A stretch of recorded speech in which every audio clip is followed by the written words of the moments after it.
Hi friends, இந்த வீடியோவில் நம்ம எல்லாருக்கும் பயனுள்ள ஒரு தகவல் பற்றி பார்க்க போகிறோம். கண்டிப்பாக தெரிஞ்சிக்க வேண்டிய ஒரு இன்ஃபர்மேஷன் அப்படின்னு சொல்லலாம். அதாவது நேற்றைய தினம் நம்மளுடைய Reserve Bank of India governor Thiru Sanjay Malhotra அவர்கள் ஒரு முக்கியமான அறிவிப்பு வந்து வெளியிட்டிருந்தாங்க. அந்த நியூஸ் தான் இப்போ எல்லா மீடியாவிலையும் வைரலாக இருக்குது. என்ன சொல்லியிருந்தாருன்னா, repo rate reduced by 25 basis points அப்படின்னு சொல்லியிருந்தார்.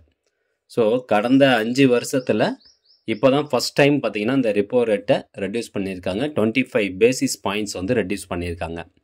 சரி, இப்போ நீங்கள் நினைக்கலாம், சரி இது ரெடியூஸ் பண்ணுறதுனால எனக்கு என்ன பிரயோஜனம், பொதுமக்களாக நம்மளுக்கு என்ன வந்து இதில் பெனிஃபிட் அடைய முடியும் அப்படிங்கிற ஒரு சந்தேகம் இருக்கும்.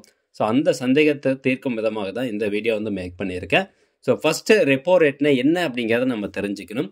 இந்த ரெப்போ ரேட் வந்து ஏற்றுறதுனாலையோ அல்லது இறக்கிறதுனாலையோ பொதுமக்களாகிய நமக்கு என்ன பெனிஃபிட் அப்படிங்கிறத நம்ம கட்டாயம் தெரிஞ்சுக்கணும். அப்போ தான் இப்போ வந்து 25 பேசிஸ் பாயிண்ட்ஸ் ரெடியூஸ் பண்ணியிருக்காங்க அப்படின்னு சொல்லியிருக்கேன். இது வந்து ஒரு ஹாப்பி நியூஸ் அப்படின்னு சொல்கிறோம்.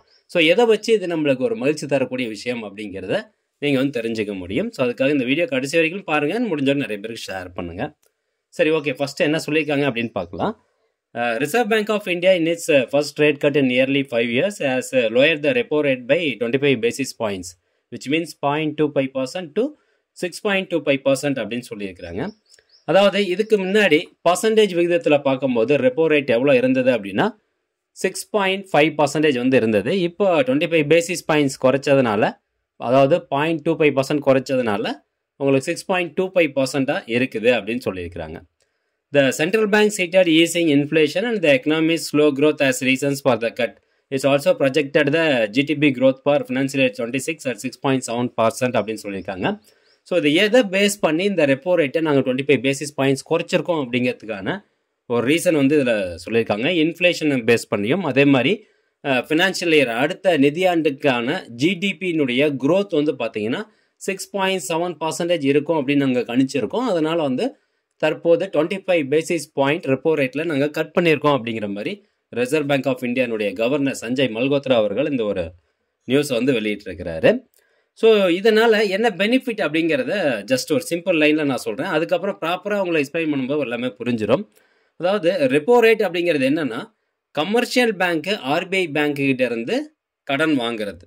Easing interest rate will making borrowing cheaper and this has the potential to spark the demand for consumer durables அப்படின்னு சொல்லியிருக்காங்க. ஸோ ஃபஸ்ட்டு நம்ம ரெப்போ ரேட்னா என்ன அப்படிங்கிறத ஜென்ரலாக நான் உங்களுக்கு சொல்லிடுறேன். ரெப்போ இந்த சென்ஸ் அது என்ன சொல்கிறாங்கன்னா ரீபர்ச்சேஸ் ஆப்ஷன் அப்படின்னு சொல்லுவாங்க. அதனுடைய ஒரு ஃப்ளோ சார்ட்டு நான் இப்போ உங்களுக்கு காமிக்கிறேன் பாருங்கள், சூப்பராக உங்களுக்கு அண்டர்ஸ்டாண்ட் ஆயிரும். அதாவது ரெப்போ ரேட் ஏறதுனாலே இறங்குறதுனாலே என்ன பிரச்சனை வரும் அப்படிங்கிறத நான் சொல்லிடுறேன். ஸோ ஃபஸ்ட்டு இந்த சென்ட்ரல் பேங்க் அப்படின்னு போட்டிருக்காங்க பார்த்தீங்களா, இது வந்து RBI Reserve Bank of India அப்படின்னு வச்சுக்கோங்க. அடுத்து அந்த கமர்ஷியல் பேங்க் அப்படிங்கிறது ஒரு எஸ்பிஐயோ, இந்தியன் பேங்க்கோ, இந்தியன் ஓவர்சீஸ் பேங்க்கோ, இல்லை ஒரு தனியார் வங்கியோ, அல்ல ஒரு நான் ஃபினான்சிங் செக்டாரோ, எது வேணா இருக்கட்டும், இதெல்லாமே வந்து கமர்ஷியல் பேங்க்கில் வருவாங்க. ஸோ இப்போ கமர்ஷியல் பேங்க் வந்து என்ன பண்ணுவாங்கன்னா, இப்போ நீங்கள் போய் பேங்க்கில் ஒரு லோன் கேட்குறீங்க, கடன் கேட்குறீங்க. அந்த பேங்க்குக்கு அந்த காசு எங்கேருந்து கிடைக்கிது? அது எங்கேருந்து கிடைக்கும் அப்படின்னா ரிசர்வ் பேங்க் ஆஃப் இந்தியாவிலேருந்து தான் கிடைக்கும். ஸோ இப்போ இந்த கமர்ஷியல் பேங்க் என்ன பண்ணுவாங்கன்னா, இந்த மாதிரி பப்ளிக் எங்ககிட்ட கடன் கேட்குறாங்க, ஒரு பிஸ்னஸ் பண்ணுறதுக்காகவோ, இல்லை வேறு ஏதாவது ஒரு பர்பஸ், பர்சனல் லோனோ, இல்லை கார் வாங்கிறதுக்காகவோ பப்ளிக் வந்து எங்ககிட்ட கடன் கேட்குறாங்க. ஸோ நீங்கள் அந்த அமௌண்ட் எங்களுக்கு கொடுங்க அப்படின்னு சொல்லி என்ன பண்ணுவாங்க, இந்த கமர்ஷியல் பேங்க்காரங்க ஆர்பிஐ பேங்க்கிட்ட போய் கேட்பாங்க. So commercial banks need short term funds for borrowers. இந்த ஆர்பிஐ பேங்க் என்ன பண்ணும், இப்போ ஓகே, இப்போ நாம் போய் பேங்க்கில் கடன் கேட்டு என்ன பண்ணுறாங்க, சரிப்பா நான் உங்களுக்கு காசு தரேன், நீ மாதம் எனக்கு எவ்வளோ இன்ட்ரெஸ்ட் கட்டிடு அப்படின்னு சொல்லி பேங்க் வந்து ஒரு இன்ட்ரெஸ்ட் ரேட் போட்டு கொடுக்கும். அதே மாதிரி தான் இந்த கமர்ஷியல் பேங்க்கு ஆர்பிஐ பேங்க்கிட்ட போயிட்டு கடன் கேட்கும்போது ஆர்பிஐ பேங்க் தரப்பில் இருந்து சரி நான் உங்களுக்கு காசு தரேன், ஆனால் எனக்கு மாதம் இவ்வளோ இன்ட்ரெஸ்ட் வந்து கட்டிடு அப்படின்னு சொல்லி அந்த இன்ட்ரெஸ்டினுடைய பேரை தான் வந்து என்ன சொல்லுவாங்கன்னா ரெப்போ ரேட் அப்படின்னு சொல்கிறாங்க. ரைட்டுங்களா? The central bank charges an interest on the funds given to commercial banks. So அதுக்கு பேர் தான் வந்து ரெப்போ ரேட் அப்படின்னு சொல்கிறாங்க. சரி, இப்போ இந்த ரெப்போ ரேட் வந்து ஏறிச்சுன்னா என்ன ஆகும்? இப்போ ஃபார் எக்ஸாம்பிள் 6.5% இருக்குது இந்த ரெப்போ ரேட்டு. இது வந்து 7% ஆகுனா என்ன ஆகும்? இந்த கமர்ஷியல் பேங்க்காரங்க இந்த ஆர்பிஐ பேங்க்கிட்டேருந்து வாங்கின கடனுக்கு அவங்க இன்ட்ரெஸ்ட் 0.5% அதிகமாக செலுத்தணும். ஸோ அதுதான் இப்போ ரெப்போ ரேட்டு குறைஞ்ச என்ன ஆகும்? இந்த கமர்ஷியல் பேங்க்காரங்க அவங்க வாங்கின கடனுக்கு ஆர்பிஐ பேங்க்லேருந்து கடன் வாங்கியிருக்காங்க, அந்த கடனுக்கான வட்டி தொகை வந்து கம்மியாக கட்டினா போதும். இப்போ 6.5% இருந்தால் இப்போ 1 லட்ச ரூபா வாங்குறாங்கன்னா 6,500 இவங்க வட்டி கட்டணும் சென்ட்ரல் பேங்க்குக்கு. அதே வந்து 7%ன்னா 1 லட்ச ரூபாய்க்கு 7,000 ரூபா வட்டி கட்டணும். இப்போ இந்த 6.5 வந்து 6 ஆக்குனாங்கன்னா என்ன ஆகும்? 1 லட்ச ரூபாய்க்கு 6,000 ரூபா மட்டும் வட்டி கட்டினா போதும் ஆர்பிஐக்கு. சரி, ரைட். இது வந்து இந்த ரெப்போ ரேட் அப்படிங்கிறது சென்ட்ரல் பேங்க்கு கமர்ஷியல் பேங்க்குக்கு உண்டான ஒரு விஷயம். இதில் நம்ம எப்போ எங்கெங்கே வரோம் அப்படின்னு கேட்டிங்கன்னா, இப்போ பாருங்கள், இப்போ இந்த கமர்ஷியல் பேங்க்கிட்டேருந்து யார் கடன் வாங்குறா? ஒரு பிஸ்னஸ் பண்ணுறதுக்காகவோ அல்லது பொதுமக்களாகிய நாம் ஒரு வீடு கட்டணும் அல்லது ஒரு கார் வாங்கணும் அப்படிங்கிறதுக்காக இந்த கமர்ஷியல் பேங்க்கிட்ட போய் கடன் வாங்குகிறோம். ஸோ அப்படி கடன் வாங்கும்போது இந்த கமர்ஷியல் பேங்க்ஸ், அதாவது நீங்கள் கடன் உங்களுக்கு கடன் தரக்கூடிய அந்த வங்கி என்ன பண்ணணும்? இந்த ரெப்போ ரேட்டை பேஸ் பண்ணி ஒரு 2-3% அதிகமாக வச்சு உங்களுக்கு இன்ட்ரெஸ்ட் ரேட் ஃபிக்ஸ் பண்ணுவாங்க. ரைட்டுங்களா?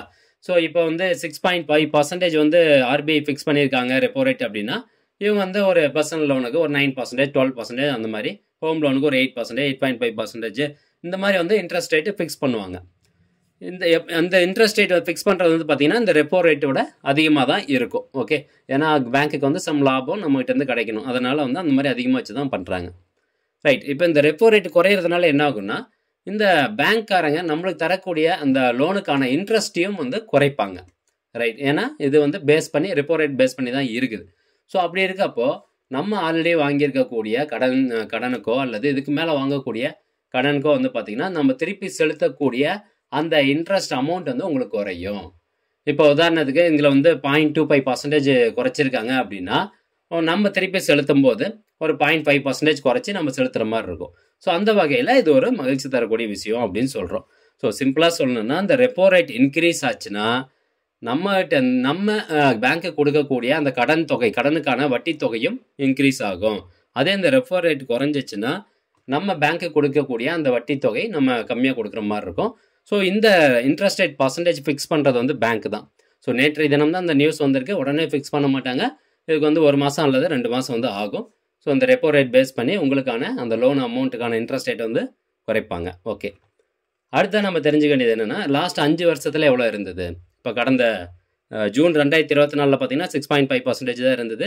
மே 2023 6.5% தான் இருந்தது. ஏப்ரல் 2022 4% இருந்தது. ஸோ 4%லேருந்து தொடர்ந்து இப்போ வந்து 6.5 அடித்து ஏற்றி இப்போ ஒரு 0.25% வந்து குறைச்சிருக்கிறாங்க. அடுத்ததாக நம்ம எதை பற்றி தெரிஞ்சுக்க போகிறோம்னா, இந்த பேசிஸ் பாயிண்ட்ஸ். 25 பேசிஸ் பாயிண்ட்ஸ் அப்படின்னா பர்சன்டேஜில் பார்க்கும்போது எவ்வளோ அப்படிங்கிறத சொல்லிடுறேன். சிம்பிள் கால்குலேஷன் தான். ஸோ ஒரு பேசிஸ் பாயிண்ட்ஸ் அப்படிங்கிறது 0.01%. அப்போ 25 பேசிஸ் பாயிண்ட்ஸ் அப்படின்னா 0.25% அப்படின்னு அர்த்தம். இது 100 பேசிஸ் பாயிண்ட்ஸ்னா 1% அப்படின்னு அர்த்தம்.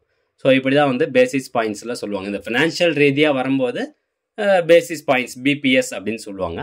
பட் நம்ம அதை வந்து பர்சன்டேஜுக்காக கன்வெர்ட் பண்ணோம் அப்படின்னா 25 பிபிஎஸ் அப்படின்னு பார்த்தீங்கன்னா 0.25% அப்படின்னு எடுத்துக்கணும். ஸோ ஃப்ரெண்ட்ஸ், கண்டிப்பாக இந்த தகவல் உங்களுக்கு யூஸ்ஃபுல்லாக இருக்கும் அப்படின்னு நினைக்கிறேன்.